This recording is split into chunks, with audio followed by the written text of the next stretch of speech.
കാണൂ പരസ്യരഹിതമായ ഏറ്റവും പുതിയ എപ്പിസോഡുകൾ.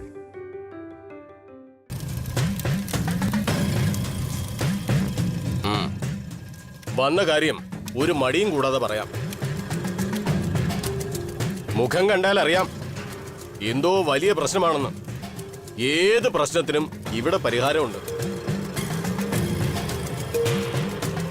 വേദങ്ങളെ കുറിച്ച് കേട്ടിട്ടുണ്ടാവുമല്ലോ അല്ലേ? പ്രധാന വേദങ്ങളിൽ 4-ാമത്തേത് അഥർവവേദം. വൈദ്യവും മന്ത്രവാദവും ഒരുമിച്ച് കൊണ്ടുപോകുന്ന അഥർവവേദ സമ്പ്രദായം. ഈ ചന്ദ്രചൂഡ സ്വാമികളും അത് തന്നെയാണ് പിന്തുടരുന്നത്. യജഗന്ധ സാത്വിക ദേവാൽ യക്ഷ രക്ഷാംസി രാജസ പ്രേതാൽ ഭൂതഗണാംശ ചാന്യേ യജഗന്ധ താമസാ ജന. സാത്വിക ചിന്തയുള്ള ജനങ്ങൾ ദേവന്മാരെയും, രാജസ ശ്രദ്ധയുള്ള ജനങ്ങൾ യക്ഷന്മാരെയും രക്ഷസുകളെയും പൂജിക്കുന്നു. താമസ ശ്രദ്ധയുള്ള ജനങ്ങൾ പ്രേതങ്ങളെയും ഭൂതഗണങ്ങളെയും പൂജിക്കുന്നു എന്ന് ഭഗവത്ഗീതയിൽ പറഞ്ഞിട്ടുണ്ട്. എന്തു പ്രശ്നമാണെങ്കിലും പറയാം. ഞാൻ നിത്യേന പൂജിക്കുന്ന മൂർത്തികൾ ഫലം തരും, നിശ്ചയം.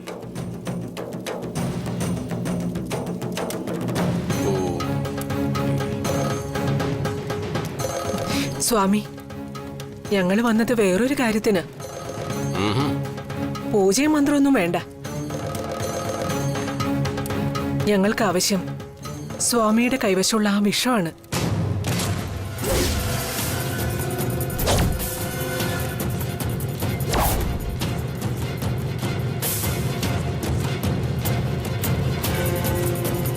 അതിനെക്കുറിച്ച് എന്റെ ഒരു കൂട്ടുകാരി പറഞ്ഞതനുസരിച്ചാ ഞാൻ വന്നത്. ഇവിടെ അങ്ങനൊന്നില്ല. പറഞ്ഞയാൾ നിങ്ങളെ കബളിപ്പിച്ചതാവും. നിങ്ങൾക്ക് മടങ്ങാം. അയ്യോ സ്വാമി, അങ്ങനെ പറയരുത്. ഒരു കുഴപ്പമുണ്ടാവാതെ ഞങ്ങൾ നോക്കിക്കോളാം. ഞങ്ങളോട് പറഞ്ഞയാൾ പറഞ്ഞു അത്രയും വിശ്വാസമുള്ള ആൾക്കേ സ്വാമി അത് കൊടുക്കൂ എന്ന്. സ്വാമിക്ക് ഞങ്ങളെ പൂർണ്ണമായും വിശ്വസിക്കാം. അതെ സ്വാമി, തീരെ നിവൃത്തിയില്ലാഞ്ഞിട്ടാ ഞങ്ങൾ ഇതിനിറങ്ങി പുറപ്പെട്ടത്. പല വഴികളും നോക്കി അവസാന വഴിയാ. സ്വാമി ഒന്ന് കനിയണം. ഇരു ചെവി അറിയാതെ ഞങ്ങൾ ഇത് ചെയ്തോളാം, ഉറപ്പ്.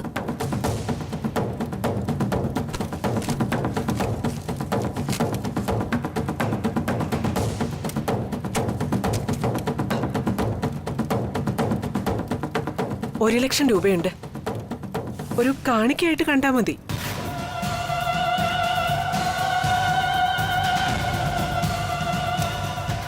നിങ്ങൾ പറഞ്ഞ പൊരുളിന് ഇതല്ല വില. പിന്നെ ഒരു കുപ്പിക്ക് 5 ലക്ഷം രൂപ വരും.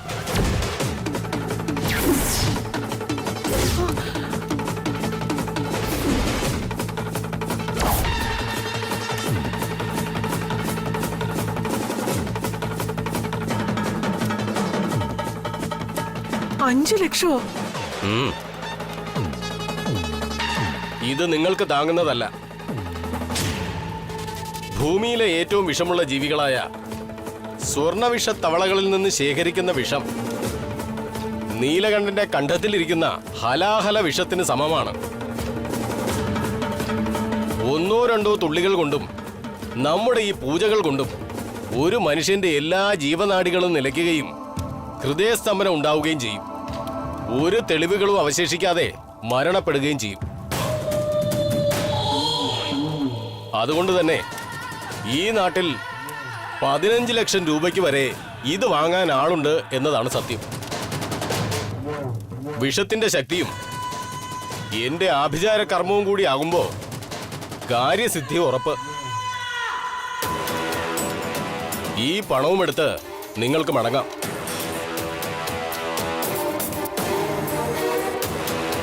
സ്വാമി, വേറൊന്നും കരുതരുത്. പൈസയായിട്ട് ഞങ്ങളുടെ കൈവശം ഇപ്പൊ ഇല്ല. ഇനി ബാങ്കിൽ ചെന്ന് പൈസയൊക്കെ എടുത്ത് വരുമ്പോഴത്തേക്കും താമസിക്കും. അതെ, ഇന്ന് നടന്നില്ലെങ്കിൽ പിന്നെ നടക്കാൻ ഒരു സാധ്യതയുമില്ല. പിന്നെ ഇതിൽ കുറവുള്ള പൈസ 1 മണിക്കൂറിനകം ഞാൻ എത്തിക്കാം. സത്യം. ഇവിടെ ഇങ്ങനെയൊരു സ്ഥലത്തിരുന്ന് ഞാൻ പറയുന്ന വാക്ക് തെറ്റിക്കില്ല. തെറ്റിക്കരുത്. തെറ്റിച്ചാൽ നിങ്ങളെ ജീവച്ഛവമാക്കാൻ ഈ ചന്ദ്രചൂഡ സ്വാമിക്ക് കഴിയും. ഇനി അതിനും കഴിയുന്നില്ല എങ്കിൽ അണിഞ്ഞു വന്ന ഉരുപ്പടികളിൽ താലിമാല ഒഴികെ മറ്റെല്ലാം ദക്ഷിണയായി സമർപ്പിച്ചാൽ മതിയാവും.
ഇതാ സ്വാമി.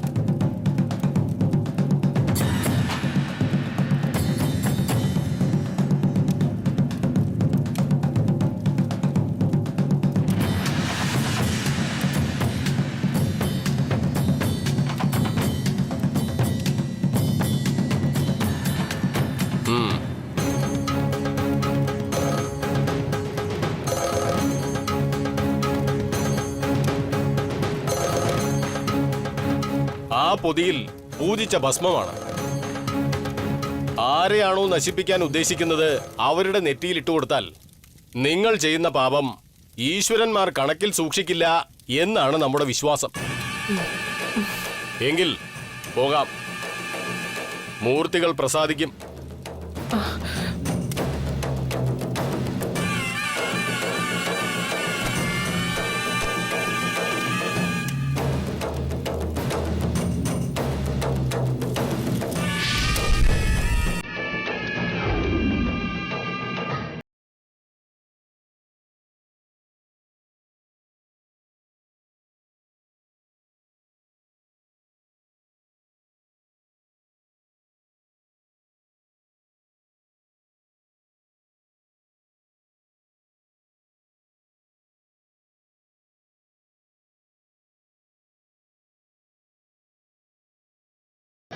നമസ്കാരം തിരുമേനി. നമസ്കാരം ഗായത്രിയമ്മേ.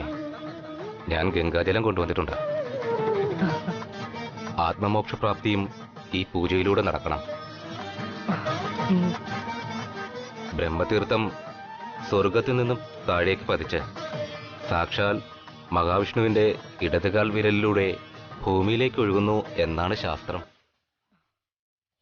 പൂജയ്ക്ക് ശേഷം ആർക്കാണോ പൂജ ചെയ്യുന്നത് അവർക്ക് ഈ ജലം തീർത്ഥമായി നൽകണം. എന്താവശ്യത്തിനാണോ പൂജാകർമ്മങ്ങൾ ചെയ്യുന്നത് അതിനുള്ള ഫലം നിശ്ചയമായി ലഭിക്കും.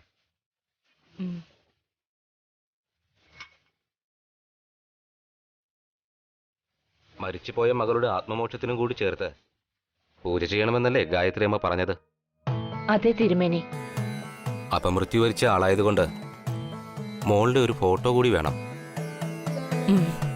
നിത്യേന വിളക്ക് തെളിയിക്കുന്ന ചിത്രമായാൽ നല്ലത്. പൂജയുടെ ആരംഭത്തിലേ കിട്ടിയാൽ ഞാൻ എടുപ്പിക്കാൻ തിരുമേനി. ആ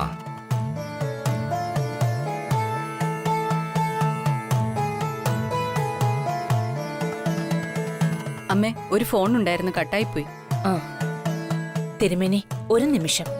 ആയിക്കോട്ടെ.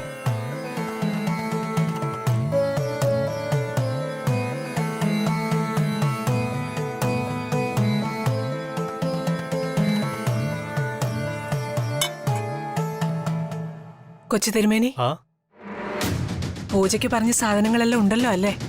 ഉണ്ട്. ഗംഗാജലം ഉൾപ്പെടെ എല്ലാം ഉണ്ട്. ഗംഗാജലം എന്തിനാ തിരുമേനി? ആത്മപ്രാപ്തിക്ക് ഗംഗയിൽ മുങ്ങുന്നതിന് സമാനമായി പൂജയുടെ അവസാനം ഗംഗാജലം തീർത്ഥമായി കൊടുത്താണ് ഉപവാസം അവസാനിപ്പിക്കുന്നതും മരിച്ചവരുടെ ആത്മമോക്ഷം പൂർണ്ണമാകുന്നതും. വിഷം ഏതു വിധത്തിൽ ഉള്ളിൽ ചെന്നാൽ മരണം ഉറപ്പ്.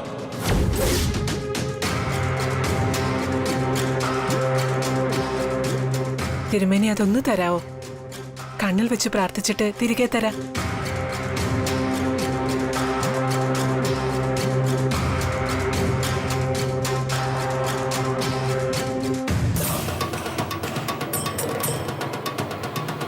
അല്ല കൊച്ചു തിരുമേനി, ഇത്രയും ജലം ശരിക്കും ആവശ്യമുണ്ടോ? അല്ല, വേറൊന്നും കൊണ്ടല്ല. 2 പേർക്ക് വേണ്ടിയുള്ള പൂജയല്ലേ നടക്കുന്നത്. അപ്പോ തീർത്ഥമായി കൊടുക്കാനുള്ളത് മാത്രം പോരെ? ഇതിപ്പോ ഒരുപാട് കൂടുതലുണ്ടല്ലോ. എന്റെ മോള് ഗർഭിണിയാണേ. ഇന്നും രാവിലെ അവൾക്ക് ഈ തീർത്ഥം കൊടുത്താ ജനിക്കുന്ന കുഞ്ഞിന് ആരോഗ്യ ഐശ്വര്യം ഉണ്ടാവുമല്ലോ. അതുകൊണ്ട് ചോദിച്ചതാ. അതിനെന്താ, ഈ പൂജ കഴിഞ്ഞുള്ള ബാക്കി തീർത്ഥം നിങ്ങൾ കൈവശം വെച്ചോളൂ. അയ്യോ, അത് വേണ്ട തിരുമേനി. മരിച്ച ആൾക്ക് വേണ്ടി കൂടി ചെയ്യുന്ന പൂജയല്ലേ. ജനിക്കാൻ പോകുന്ന എന്റെ മോളുടെ കുഞ്ഞിന് അത് കൊടുക്കണ്ട. അതുകൊണ്ട് ഇതിൽ നിന്നും ഞാൻ അല്പം മാറ്റിവെക്കാം. ഇവിടുത്തെ പൂജയൊക്കെ കഴിഞ്ഞ് പ്രത്യേകമായി ഒന്ന് പൂജിച്ച് തന്നാ മതി. ശരി, ആയിക്കോട്ടെ. അതുകൂടെ ഒന്ന് തന്നാ.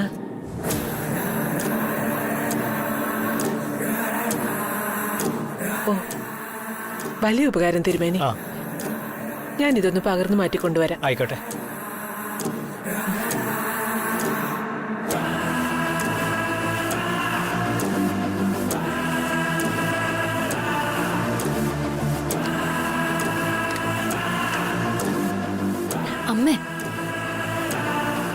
അമ്മ എന്താ ഈ ചെയ്യാൻ പോകുന്നത്?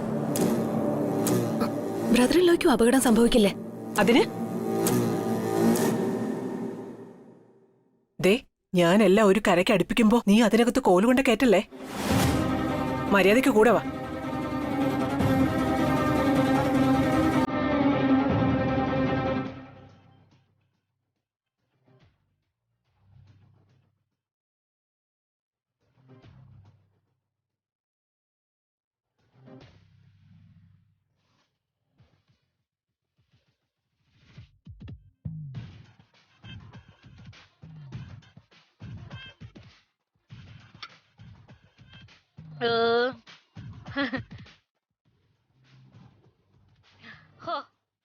തമ്പുരാനെ, ഇപ്പഴാ ജീവൻ വെച്ചത്.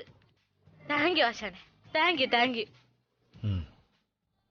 ഇനി നമ്മളെ പൂജയ്ക്കോ ഘോഷയാത്രയ്ക്കോ ഉത്സവത്തിനോ എവിടെ വേണേലും കൊണ്ടുവരുത്തിക്കോ.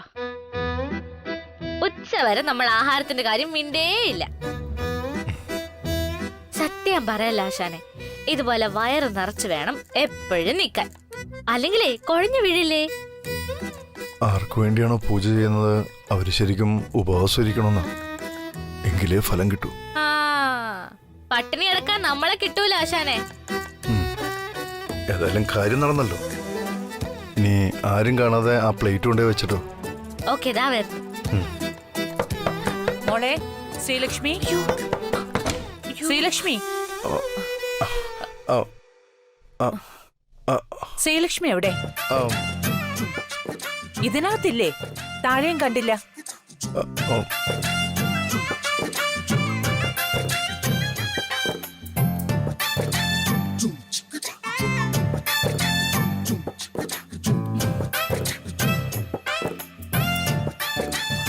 അവൾ ഇങ്ങോട്ട് വന്നില്ലേ മോനെ?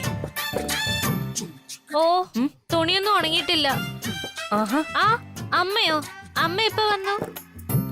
മോളെ, നീ റെഡിയായില്ലേ? ഒരു സാരി എടുത്തു കൊടുക്ക്, അതല്ലേ നല്ലത്. സാരിയാ? നമ്മളാ? അതെങ്ങനെ?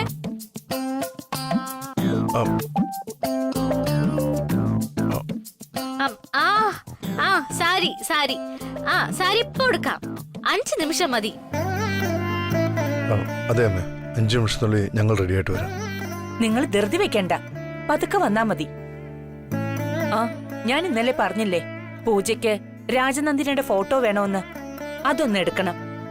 ഞാൻ വേഗം കുളിച്ചിട്ട് അത് എടുത്തുതരാം അമ്മേ. നിനക്ക് തലവേദനയാണെന്ന് പറഞ്ഞതല്ലേ, നീ കുറച്ചു നേരം കിടക്കും മോനെ.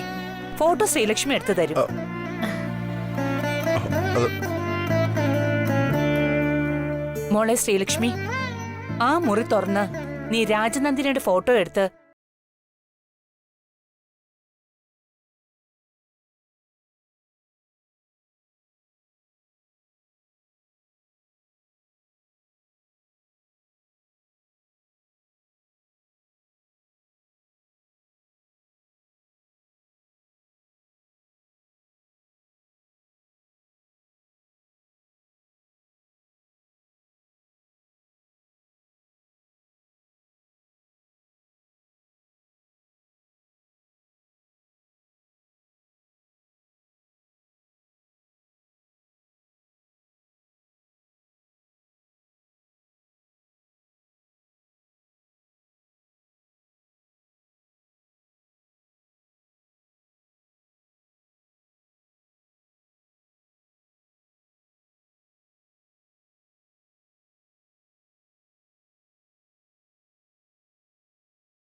നിന്റെ മനസ്സിൽ എന്താണെന്ന് അമ്മയ്ക്കറിയാം. ശ്രീലക്ഷ്മി മോൾക്ക് എന്തെങ്കിലും ദോഷങ്ങളുണ്ടെങ്കിൽ അത് മാറാനല്ലേ നമ്മൾ ഈ പൂജ നടത്തുന്നത്. മാത്രമല്ല ഇന്ന് അഷ്ടമിയൊന്നും അല്ലല്ലോ. ഇനി അങ്ങനെ ഒന്നും ഉണ്ടാവില്ല. അതൊക്കെ ആ അപകടത്തോടെ കഴിഞ്ഞു. അതിലിനി പേടി വേണ്ട. ആ മുറിക്കകത്തിരിക്കുന്ന ഫോട്ടോയ്ക്ക് നല്ല വെയിറ്റ് ആണമ്മേ. അത് ചിലപ്പോ ശ്രീലക്ഷ്മിയെ കൊണ്ട് ഒറ്റയ്ക്ക് എടുക്കാൻ പറ്റുന്ന വരില്ല. എങ്ങനെ നമ്മളെ കൊണ്ട് പറ്റില്ലെന്നാ? നിസ്സാര ഒരു ഫോട്ടോ അല്ലേ, അതൊരു 100 കിലോ തൂക്കമൊന്നുമില്ലല്ലോ. അമ്മേ, അമ്മക്കിപ്പോ എന്താ വേണ്ടത്? പൂജ നടത്താൻ ആ ഫോട്ടോ വേണം, അത്രയല്ലേ ഉള്ളൂ. അമ്മ ധൈര്യമായിട്ട് താഴേക്ക് വിട്ടോ. നമ്മള് ഫോട്ടോയും കൊണ്ട് ദാ വരണം. ആര് കൊണ്ടുവന്നാലും ഫോട്ടോ പൂജ സ്ഥലത്ത് എത്തണം. എനിക്ക് അത്രയേ ഉള്ളൂ.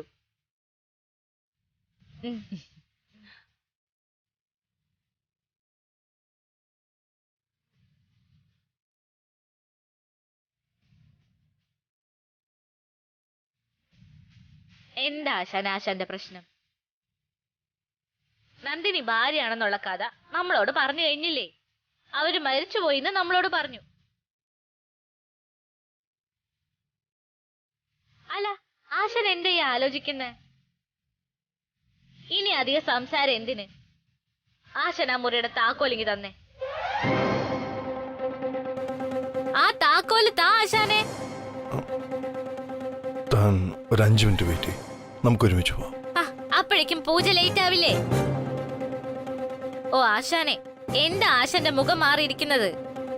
നമ്മൾ ആ മുറി കയറുന്നത് ആശാൻ ഇഷ്ടമല്ലേ? അതോ ആ മുറിയിൽ നമ്മളോട് പറയാത്ത എന്തേലും ഉണ്ടോ? വല്ല സ്വർണ്ണോ പൈസയോ വല്ലതും? അത് നമ്മൾ അടിച്ചു മാറ്റുന്ന കരുതിയാണോ ആശാൻ താക്കോല് തരാത്തെ? ആശാനെ, സത്യം പറഞ്ഞ പൈസക്ക് നല്ല അത്യാവശ്യമുണ്ട് എന്നും പറഞ്ഞ നമ്മൾ മോഷ്ടിക്കൂല. അതൊന്നും അല്ല ശ്രീലക്ഷ്മി. താൻ മുമ്പ് അവിടെ കയറിയപ്പോ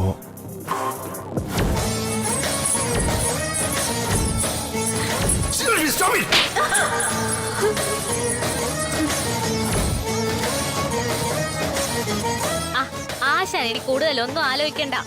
ആശാൻ താക്കോല് തരുന്നു, നമ്മൾ ആ മുറി തുറന്ന് അവിടുത്തെ ഒരു സാധനങ്ങളിലും തൊടാതെ ഫോട്ടോ മാത്രം എടുത്ത് അതേപോലെ കതക് പൂട്ടി താക്കോല് തിരിച്ചു തരുന്നു. ഇങ്ങോട്ട് വന്നപ്പോഴേ ആ മുറിയിലൊന്ന് കേറണമെന്ന് കരുതിയതാ. ചുമ്മാ ഒരു ആകാംക്ഷ. സത്യം പറയും, ആശാൻ എന്നെ വിശ്വാസമില്ലേ?